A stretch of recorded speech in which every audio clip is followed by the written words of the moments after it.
Salomón, rey de Israel.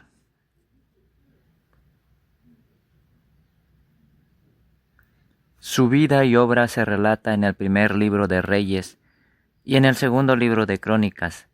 Según estas escrituras, fue el tercer y último monarca de la monarquía unida, es decir, antes de la separación del territorio israelita en los reinos de Judá e Israel.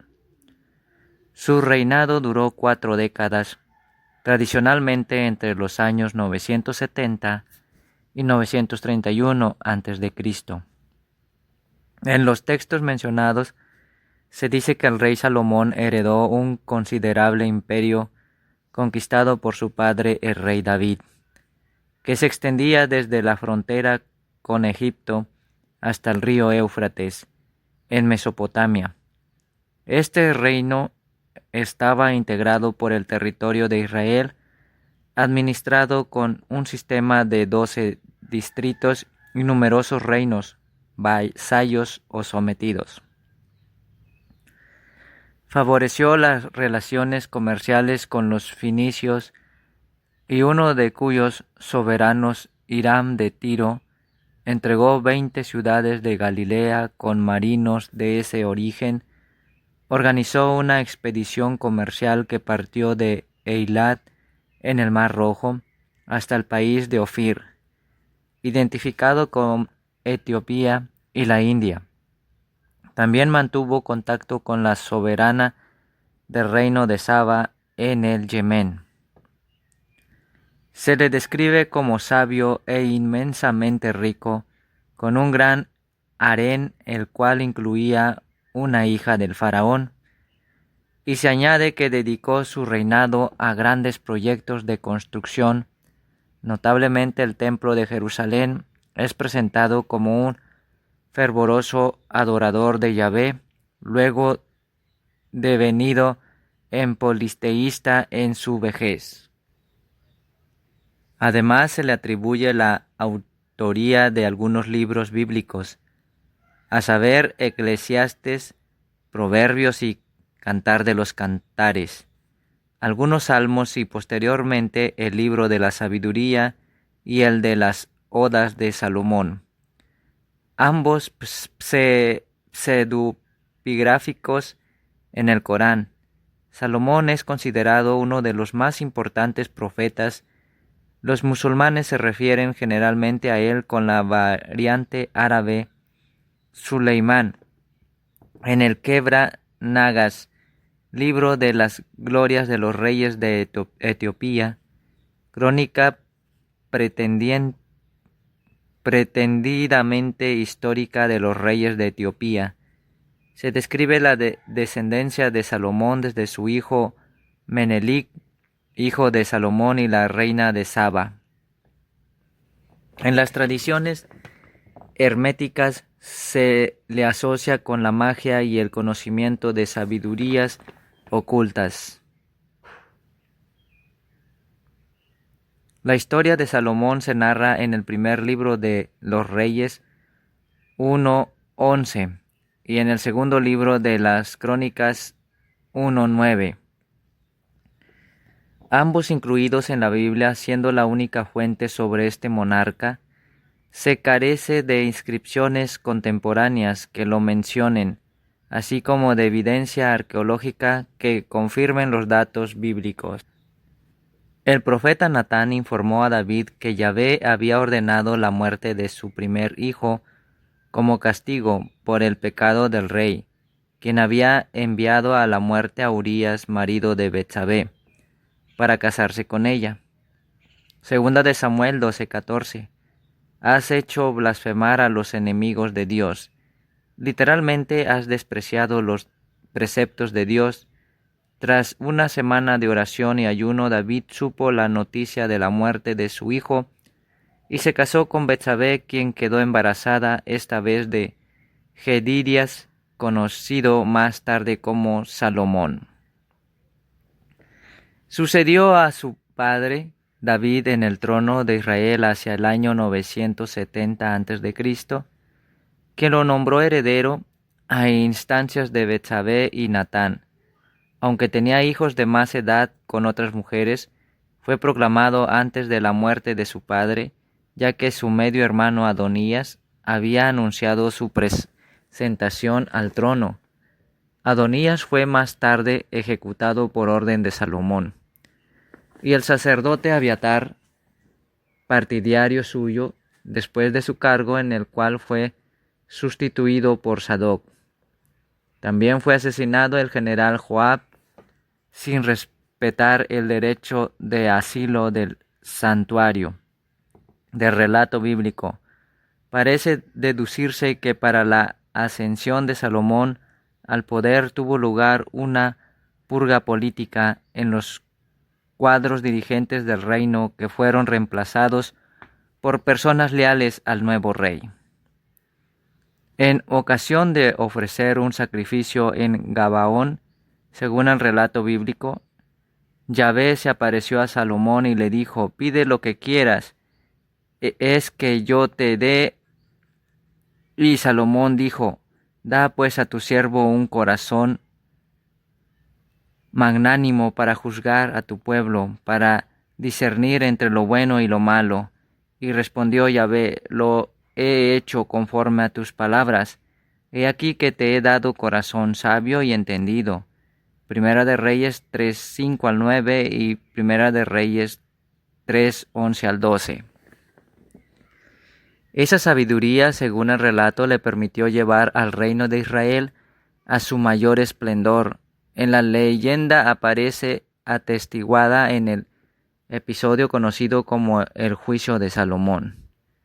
Salomón, de acuerdo a su nombre, fue un rey pacífico que se mantuvo en buenos términos con los soberanos vecinos y fue aliado del Hiram I de Tiro, quien lo auxilió en muchas de sus empresas. La seguridad interna y el control de las vías de comunicación habían facilitado una amplia expansión del comercio hebreo, con lo que sus naves llegaron hasta Ofir, en algún lugar del Mar Rojo, donde cargaron 14.300 kilogramos de oro. El esplendor de su corte llamó la atención de la reina de Saba, quien acudió a visitarlo. Construcción del primer templo.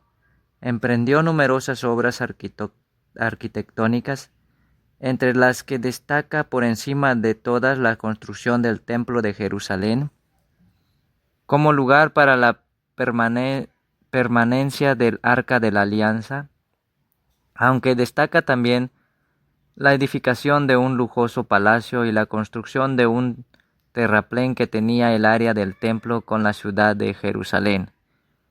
En sus construcciones participó un gran número de técnicos extranjeros, como albañiles y broncistas de Tiro o carpinteros de Biblos. Entre todos ellos destaca el arquitecto Hiram, y se importaron lujosos materiales también procedentes de Fenicia.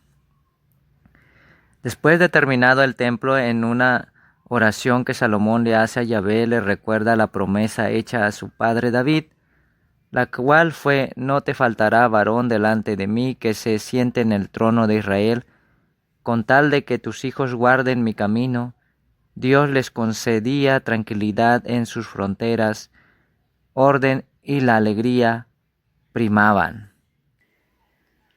Decadencia de Salomón.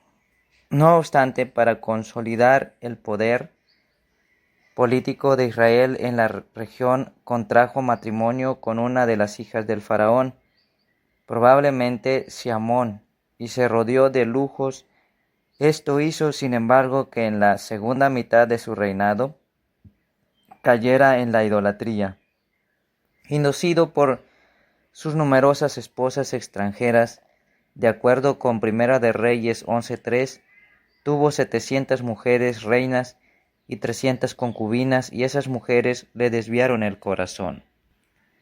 Tanto el rey como el pueblo se dedicaron a comerciar, fueron atrapados por el ansia de riquezas y cayeron en el materialismo. Aquí se dio el punto de inflexión hacia un modo de vida que posteriormente sería causa de reproches por parte de los profetas. Andan descarriados, todos se han pervertido, no hay quien practique el bien, no hay ni uno. En vez de administrar justicia, los propios hebreos oprimían a los pobres, acechaban a las personas, sus casas estaban llenas de fraudes, con esos fraudes se han engrandecido y se han hecho ricos. En la transacción el rey demostraba que ya no era justo, reavivó el tema de la esclavitud en los infieles, permitió sacerdotes que en muchos casos eran indignos, se cubrió de elementos de guerra, carros y caballos. Aquel pecado de Salomón, priorizar la obtención de riquezas por sobre la ley de Dios, fue la causa de que su muerte se dividiera el reino de Israel.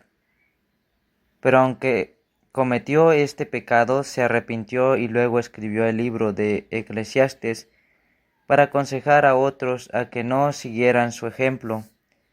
Allí menciona vanidad de vanidades, todo es vanidad, y esto se refiere a su vida inicua. Salomón escribe este libro como un testimonio y ejemplo de las cosas de este mundo no son duraderas.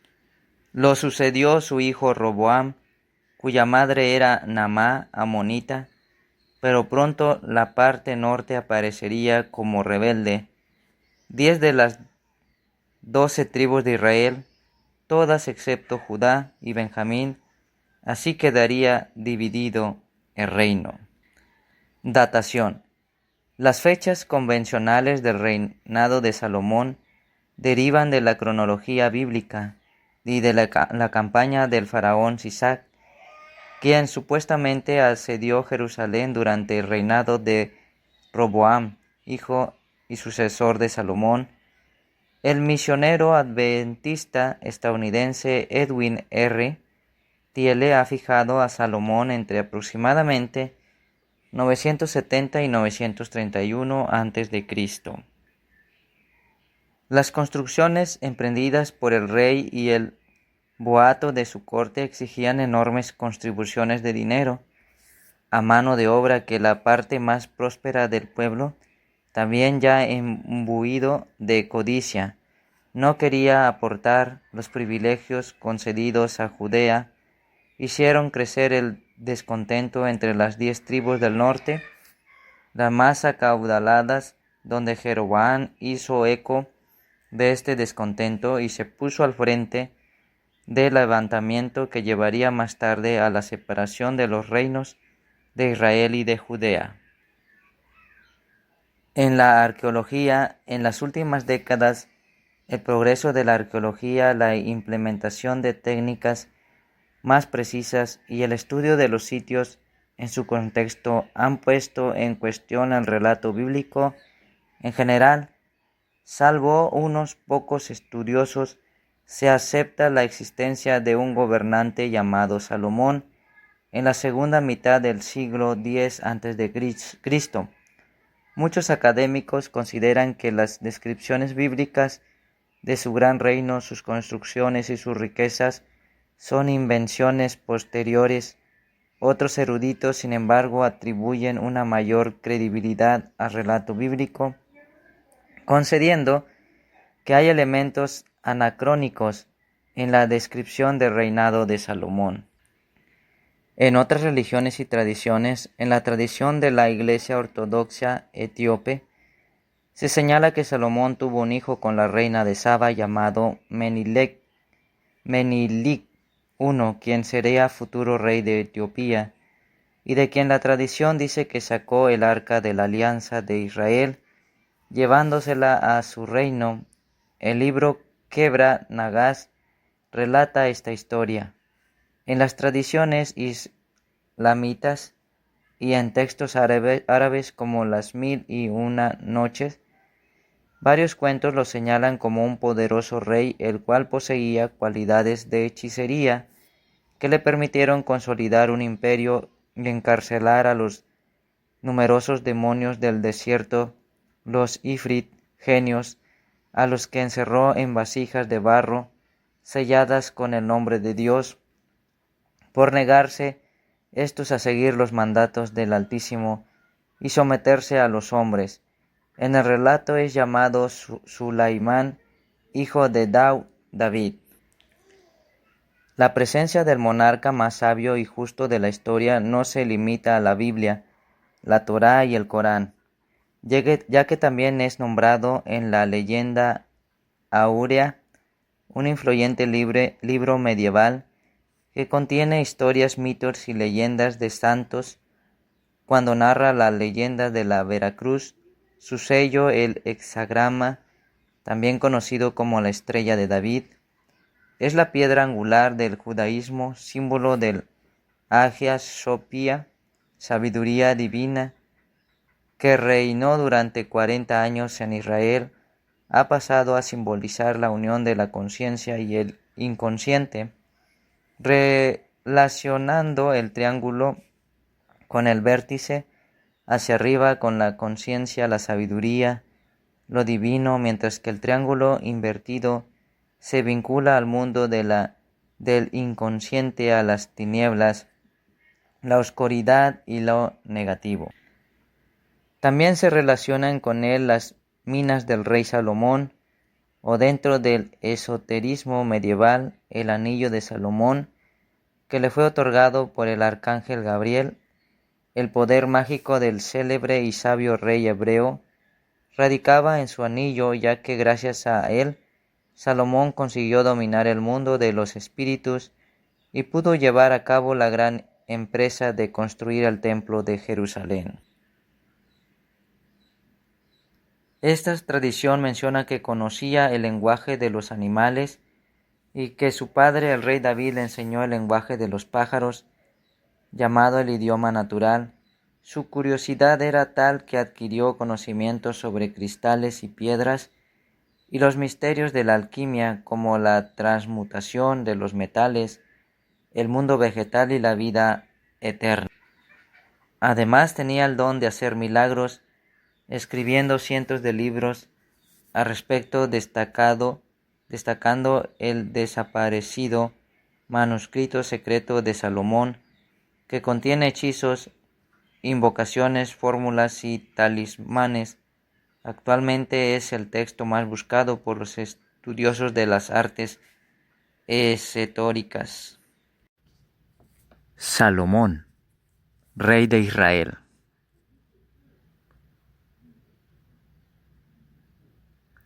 Su vida y obra se relata en el primer libro de Reyes y en el segundo libro de Crónicas. Según estas escrituras, fue el tercer y último monarca de la monarquía unida, es decir, antes de la separación del territorio israelita en los reinos de Judá e Israel. Su reinado duró 4 décadas, tradicionalmente entre los años 970 y 931.